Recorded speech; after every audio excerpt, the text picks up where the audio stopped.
So, ang expected dito sa bagong bagyo ay same areas. Ibig sabihin na Central Visayas, tapos moving towards Luzon, no, hanggang north pa rin.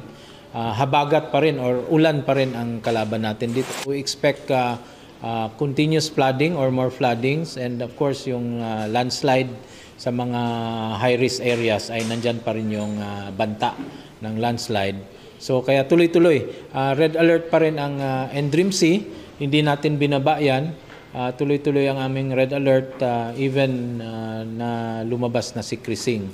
So we are preparing for this new weather disturbance.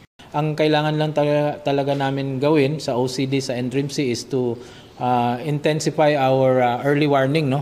Pagbibigay ng mga information na ito sa mga LGUs, and hopefully our LGUs will translate this into actions, meaning magkaroon tayo ng preemptive evacuation kung kailangan, and prepositioning ng mga needed resources, no, na kailangan in the event na talagang magkaroon ng disaster.